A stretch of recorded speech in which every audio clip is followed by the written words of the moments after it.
Күні кеше 12 қыркүйекте Apple компаниясының презентациясы өтті, Wonderlust деген атаумен, және ол жерде екі түрлі үлкен бір продукттарды көрсетті. Біріншісі iWatch болса, екіншісі iPhone.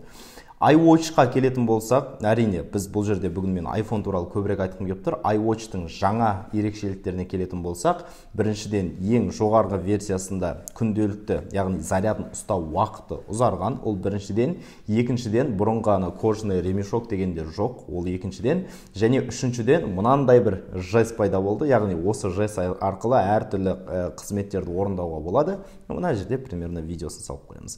Одан бөлек бүгін мен iPhone-дар туралы сөйлескім келіп тұр. iPhone-дарда қандай ерекшелік бар, және мұқият болыңыздар, видеоның аяқ жағында осы iPhone-ға байланысты сіздерге ұнайтын өте жақсы ұсыныс болады, аяғына дейін көріңіздер. Ал енді iPhone-ға келетін болсақ, екі түрлі үлкен модель бар iPhone-ның, ол iPhone 15 және iPhone 15 Pro.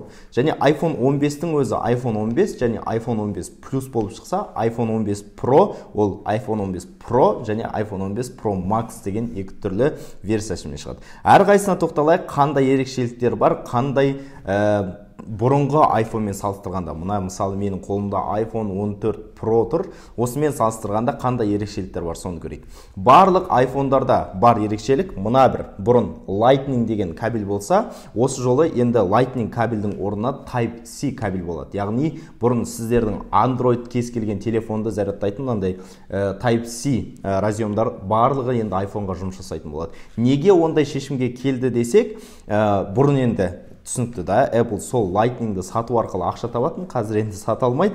Қазір Европаның жалпы бүкіл Евроодақтың күштеп iPhone-ға жасатқан дүниесі барлық стандарттарға сәйкес Type-C-мен жасайды. Type-C-мен әрине бұрынғыдай зарядтай алады, Lightning-мен қандай іс-әрекеттер болды, дәл соны Type-C-мен де жасайтын болады. Бұл ең үлкен жаңалық болып есептеледі.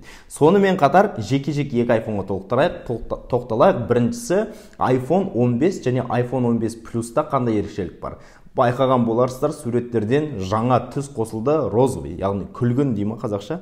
Розовый түс қосылды, мүмкін енді Қазақстанның меркасымен алатын болсақ, немесе бұрынғы постсоветтік меркамен алатын болсақ, әйел адамдарға бағытталған бір шешім шығар. Және сол жерде iPhone 15-тің негізгі ерекшеліктерін айтайын, техниканы түсінетін адамдар мүмкін оны оғар, түсінбесеңіздер кішкене түсіндіріп өтемін. Мына бір iPhone 14 Pro-ның ішінде бізде процессор Apple A16 Bionic деген процессор бар. Ол ең жылдам, ең жаңа версиясы. Яғни iPhone 14-те ондай процессор болмаған, iPhone 15-те, яғни жай iPhone 15-те дәл осының ішіндегі процессор болады. Сонымен қатар оның жады 128 гигабайт, 256 гигабайт, 512 гигабайт болады. Сосын оперативная память деген болады. Ол азу деп мүмкін кезінде естеріңізде қалған шығар. Ол iPhone-ның жұмыс жасау жылдамдығына әсер етеді, қанша қосымшамен бір уақытта жұмсай алады, соған әсер етеді. Ол 6 гигабайт болады. Негізгі камерасы өзгерді. Енді 48 мегапиксельный камера болады iPhone 15-те,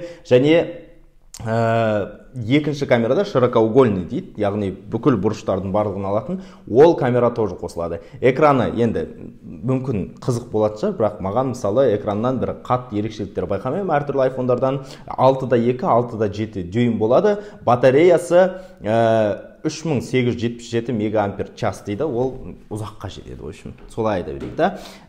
5G, Bluetooth, Wi-Fi барлығын қолданады, және цветтары дәл осындай. Бұл iPhone 15-тің ерекшеліктері. Бірақ шыны керек, iPhone 15 маған қатты қызық болып тұрған жоқ. Бірақ мысалы менің әйелім бұйырса, мен оған айтам, саған iPhone 15 Pro-ны сатып алып берейін ба, әлде iPhone 15 сатып алып берейін ба десем, маған 15 сатып алып бер дейді. Себебі ана розовый түс маған ұнайды дейді.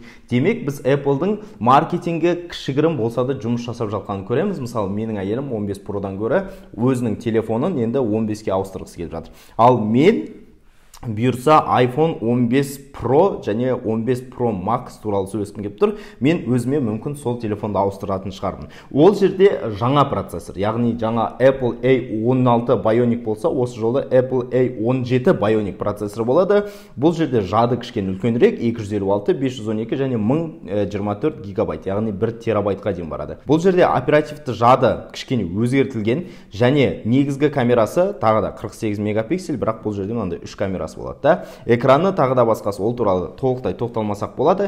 Түстері қара түс, ақ түс, сосын көк түс деген дүниелер шықты, және ең басты жаңалықтардың бірі, ол жерде мына титан корпус болады. Яғни мынау алюминий корпус болса, ол жерде титан болады. Бірінші рет қолына ұстап көрген кісілердің айтуы бойынша, мына iPhone-нан кішкене жеңілірек сезіледі дейді. Және барлық iPhone-дарда қазір жаңалық болып жатқан бүкіл Apple-дың тарихындағы ең үлкен жаңалық мына бір дауыс естілсін, чырт-чырт дейтін беззвучныйға қоятын кнопка бар емес па?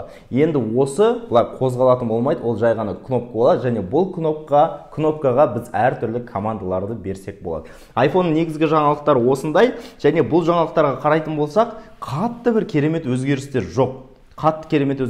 Сондықтан Apple-дың акциясы дәл сол күні 1,5%-ға құлап кетті, яғни біз Apple-дың акциясын сол кезде сатып алатын болсақ, кішкене арзанырақ сатып алуымызға мүмкіндігіміз бар. Мен ойымша әлі де мүмкіндік бар. Егер де Apple-дың акциясын алам десеңіздер, қазір $174-175 шамасында тұр. Дәл сондайға сатып алса болады. Яғни акцияларға дәл осындай жаңалықтардың да әсері болады. Бірақ болашақта енді Apple-ды қарасақ, ол тек қана iPhone-нан ақша таппайды ғой, ол iTunes, Apple Music деген сияқты App Store-дан әртүрлі сервистік дүниелерден көбірек ақша табады. Сондықтан сол жердегі ақша табу ерекшеліктеріне бұл қатты төмен түсіреді деп ойламаймын. Сондықтан Apple бұйырса дивиденд беруін жалғастыра береді, акциялары өсе береді деген ойдамын. Бағаларына келетін болсақ, iPhone 15 ол $799 басталады, 15 Plus $899 басталады, 15 Pro $999-дан және 15 Pro Max $1099 басталады. Енді бағана мен айтқан жаңалыққа келетін болса, мен өзім курсымды білесіздер, қаржылық еркіндік деген курс бар. Сол курстың үздік студенттерімен бірге Дубайға бар жатырмын.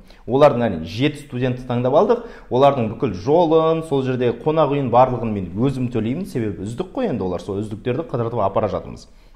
Бұйырса 20 күні сол бұйырса Дубайда боламыз, және 23 күні сол студенттерімді барлығымыз қосып біз вебинар өткіземіз. Тегін вебинар. Ол вебинарға уже бізде 7500 адам тіркеліп қойды, және сіздер де сол вебинарға тіркелсеңіздер болады. Бұл жаңалықты әлі Instagramға еш жерге айтқан жоқпын, бірақ бұйырса біз енді Дубайда болған соң ол жерде Apple Store'лар бар, Apple магазиндер бар. Соған алдын ала тапсырыс беріп, біз iPhone